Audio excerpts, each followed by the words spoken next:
ನಮ್ಮ ಜೊತೆ ಹುಟ್ಟಿದವರು, ನಮ್ಮ ಜೊತೆ ಇರುವಂಥ ಸ್ನೇಹಿತರು ಎಷ್ಟೋ ಕಷ್ಟದಲ್ಲಿರ್ತಾರೆ. ಬರೀ ದುಡ್ಡಿನ ಕಷ್ಟ ಅನ್ನೋದು ಒಂದೇ ಅಲ್ಲ, ಮಾನಸಿಕವಾಗಿ ತುಂಬ ನೊಂದಿರ್ತಾರೆ. ಸೊ ಅವ್ರನ್ನ ನಾವು ಫಸ್ಟ್ ಮಾತಾಡಿಸ್ಬೇಕು. ನಾವು ಆರ್ಟ್ ಆಫ್ ಗಿವಿಂಗ್ ಅಂತ ಏನು ಹೆಸರಿಟ್ಕೊಂಡಿದ್ದೀವೋ, ಆ ಆರ್ಟ್ ಆಫ್ ಗಿವಿಂಗ್ನ ನಾವು ಕೊಡಬೇಕಾದ್ರೆ, ಏನನ್ನಾದರೂ ಕೊಡಬೇಕಾದ್ರೆ ಮೊದಲು ಹಾರ್ಟ್ ಇರಬೇಕು ಅನ್ನೋದು ನನ್ನ ಅನಿಸಿಕೆ.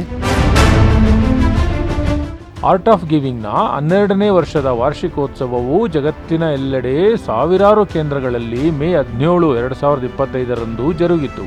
ಅಂತ ಒಂದು ಕಾರ್ಯಕ್ರಮವು ಬೆಂಗಳೂರಿನ ಗಾಂಧಿ ಭವನದಲ್ಲಿ ಕೂಡ ವಿಜೃಂಭಣೆಯಿಂದ ನಡೆಯಿತು.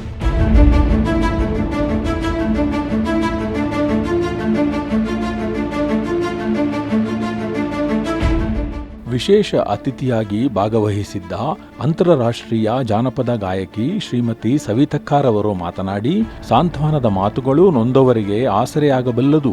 ಇಂಥ ಸಣ್ಣ ಸಣ್ಣ ಕೆಲಸಗಳು ಕೂಡ ಸಮಾಜದಲ್ಲಿ ಬದಲಾವಣೆ ತರಬಲ್ಲದು ಎಂದು ತಿಳಿಸಿದರು.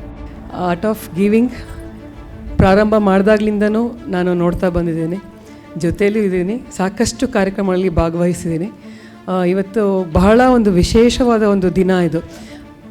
ಅಚ್ಯುತ್ ಸರ್ ಬಗ್ಗೆ ಅಷ್ಟು ಡೀಟೇಲಾಗಿ ಗೊತ್ತಿರಲಿಲ್ಲ, ಆದರೆ ಇವತ್ತು ಅಷ್ಟು ಚೆನ್ನಾಗಿ ಅವ್ರ ಬಗ್ಗೆ ವಿವರಣೆ ಕೊಟ್ಟಂತಹ ನಿಮಗೆ ಧನ್ಯವಾದಗಳು ಸರ್. ಅವ್ರ ಬಗ್ಗೆ ತಿಳ್ಕೊಳಂಗಾಯಿತು.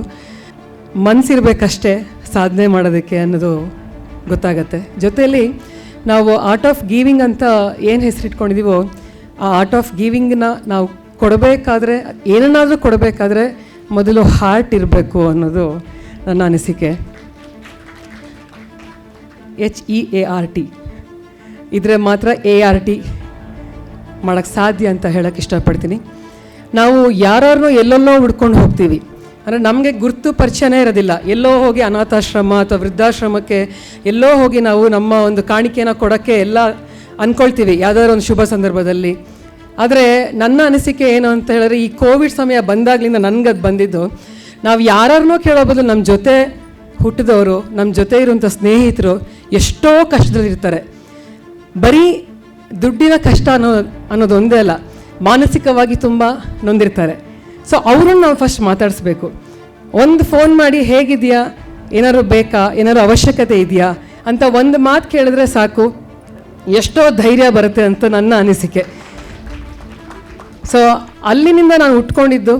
ಸೊ ಇವತ್ತಿಗೂ ಅಷ್ಟೇ ಯಾರಿಗಾರು ಏನಾರು ಅನಿಸಿದ್ರೆ, ಲೈಕ್ ನಮ್ಮ ಜೊತೆ ಇರೋರೆ, ನಮ್ಮ ಸುತ್ತಮುತ್ತ ಇರೋರೆ, ನಾವೆಲ್ಲೋ ದೂರ ಹೋಗೋದು ಬೇಡ. ಯಾರಿಗೋ ಅಲ್ಲಿ ಸಹಾಯ ಮಾಡಿದೆ ಇಲ್ಲಿ ಸಹಾಯ ಮಾಡಿದೆ ಅನ್ನೋದಕ್ಕಿಂತ ನಮ್ಮ ಜೊತೆ ಇರೋರಿಗೆ ನಾವು ಸಹಾಯ ಮಾಡ್ತಾ ಬರೋಣ. ಈ ಆರ್ಟ್ ಆಫ್ ಗಿವಿಂಗ್, ಈ ಒಂದು ಪ್ರಯತ್ನ ನಿರಂತರವಾಗಿ ಹೀಗೆ ಸಾಗ್ತಾ ಇರಲಿ. ನಿಮ್ಮ ಜೊತೆ ನಾವು ಇದ್ದೀವಿ ಅಂತ ಹೇಳ್ತಾ ನನ್ನ 2 ಮಾತುಗಳನ್ನು ಇಲ್ಲಿಗೆ ಮುಕ್ತಾಯಗೊಳಿಸಿ ಪ್ರೀತಿಯ ಧನ್ಯವಾದಗಳು.